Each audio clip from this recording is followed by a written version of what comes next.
Baie dankie dat ek vandag weer tyd saam met jou kan deurbring. Ons gaan vandag oor die algemeen gesels oor lees. Die proses en die strategieë wat jy nodig het om te verstaan wat jy lees. Dit is 'n baie belangrike deel van jou reis met Afrikaans. En ek wil jou aanmoedig om moeite te doen met hierdie deel van jou werk. Dit gaan jou lewe baie makliker maak. Kom ons kyk.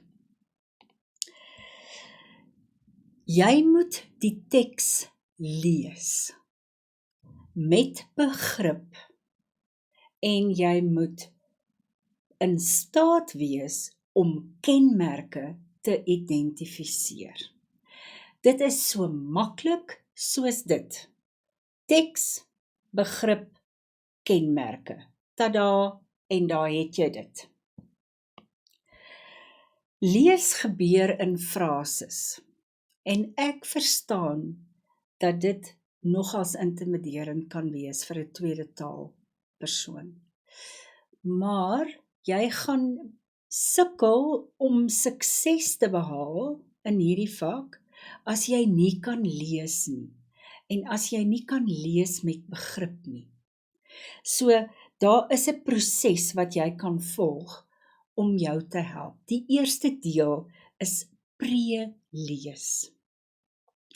Nou, as ek vir jou hierdie boek gee om na te kyk, en jy sien die titel, en jy sien die illustrasie, die eerste ding wat jy moet doen is, goed, hier's tande, hier's 'n roos, die titel is Hannah Hoekom, so dis 'n naam, hoekom is 'n vraagwoord, so onmiddellik kan jy begin dink, is daar 'n klomp vrae wat beantwoord moet word in hierdie storie.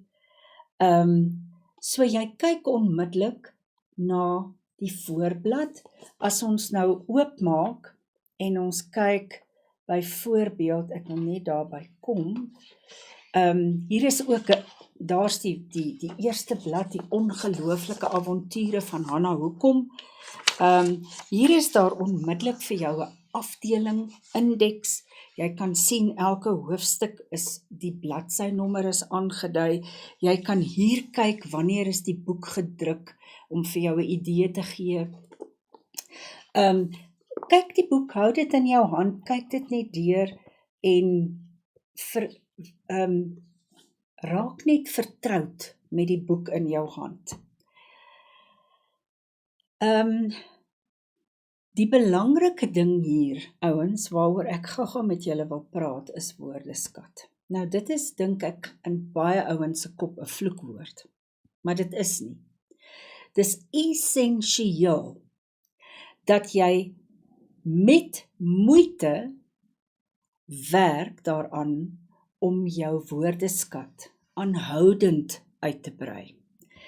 Dis iets wat moet organies groei. Jy kan nie verwag om op matriekvlak met Afrikaans besig te wees en jy sukkel om woorde te verstaan nie. Nou wil ek julle gou-gou terugneem na 2 wonderlike hulpmiddels wat jy in jou arsenaal kan hê saam met jou woordeboeke. Afrikaans Handbook and Study Guide, julle ken dit almal. Agter in hierdie boek is daar onder kommunikasie lyste en lyste woorde, nuttige woordeskat, waarmee jy jou woordeskat kan uitbrei. So hierdie boek het 'n klomp onderwerpe met al die woorde of baie van die woorde daaroor. Dieselfde is waar van hierdie boek. Die hele gedeelte, die hele persgedeelte, as jy nou kyk, hier's verskillende kleure. Die hele persdeel van hierdie boek het te maak met woordeskat.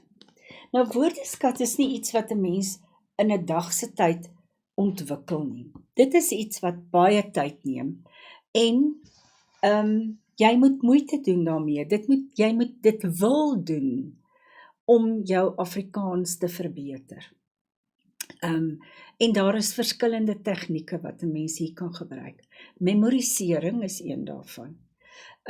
Luister na Afrikaanse radio. Ek weet dit is nie cool om dit te doen nie, maar as jy wil verbeter, moet jy hierdie tipe van goed doen om jouself te help. Praat, so krom en skeef is wat dit kan uitkom. Who cares? Solank jy dit oefen.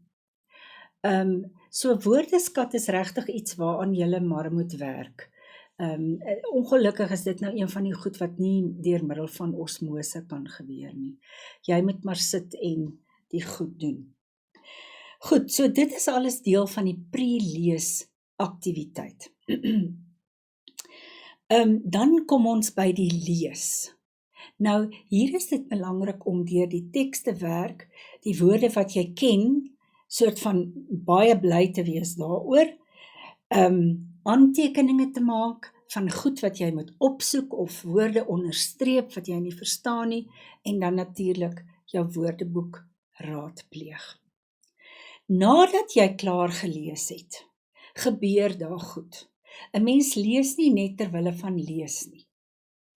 Jy lees om gevolgtrekkings te maak, om 'n opinie te vorm, om te evalueer, om vrae aan te antwoord. So die hele leesproses is nie ter wille van homself nie, dit is ter wille van 'n groter prentjie, en jy moet daai prentjie in jou kop kry. Jou beste vriend wanneer jy lees, is 'n woordeboek. Ek weet dit is nie altyd lekker nie. Gelukkig is daar wonderlike toeps op jou selfoon wat jou kan help. Viva Afrikaans, of jy kan net 'n woord intik en vra vir die betekenis. So daar is maniere. Ek wil net vinnig vir julle vertel wat die tekste is wat ons gaan lees. Natuurlik van graad 10 tot 12. Vir die graad 12's gaan ons werk met julle voorgeskrewe werke wat moet reg wees vir die eksamen, gedigte, kortverhale, dramas, wat is daar nog? Novelle of 'n roman.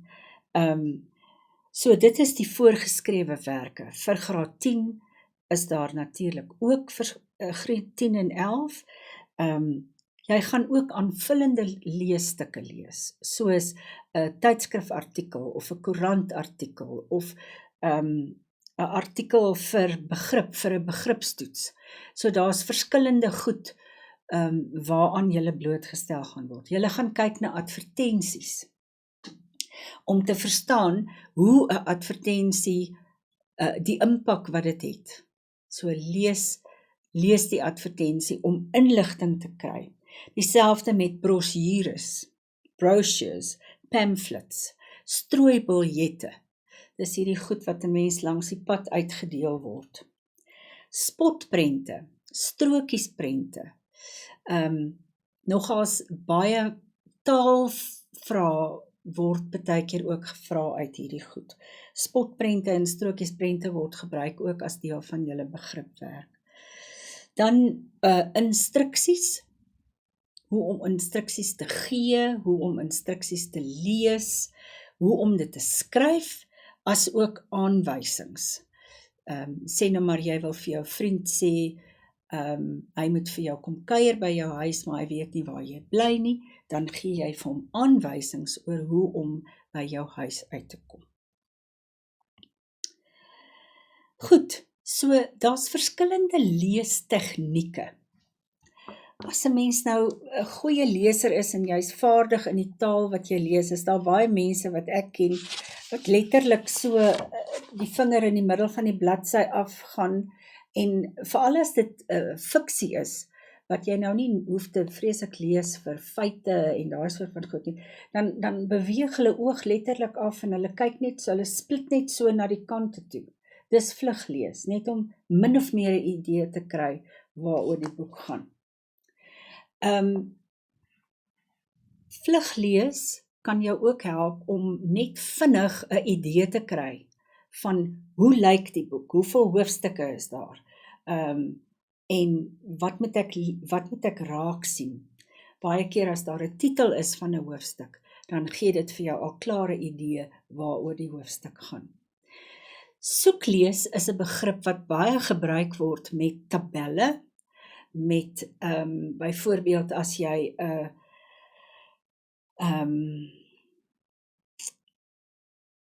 weerkaart kry en hulle vra vir jou vrae oor wat is die temperatuur van daardie dorp, dan lees jy gou totdat jy die naam van daai dorp kry en jy sien wat die temperatuur is. So dit is 'n baie handige manier van lees as jy net vinnig inligting wil bymekaar kry. Om te kan lees met begrip, moet jy vrae vra. Jy moet vrae vra oor wat is die konteks, wie is die karakters, wat is die spasie, wat is die ruimte waarbinne dit plaasvind. Weet ek iets van die tyd waarbinne dit plaasvind? Is dit 'n historiese stuk wat ek lees of is dit 'n moderne stuk wat ek lees?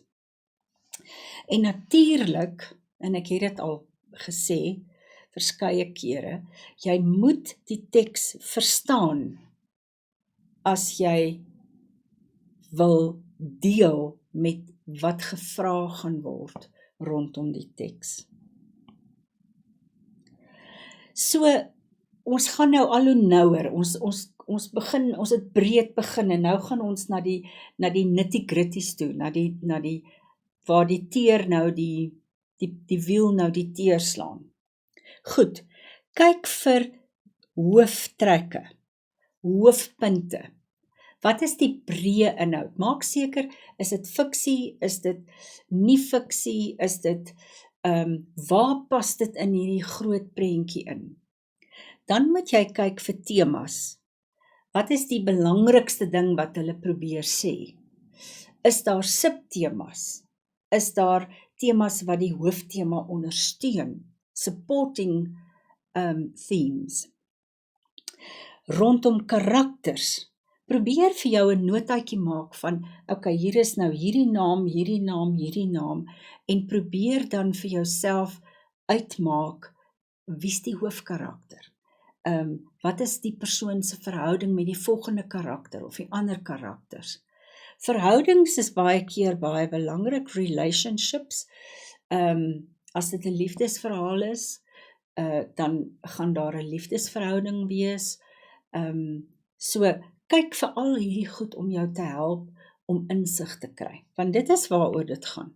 Jy wil insig hê in wat jy lees. Voorbeelde, vergelykings, beskrywings van die tyd of die dag of die omgewing. Belangrik is om ook in jou kop uit te maak, wat is die kronologiese volgorde van gebeure?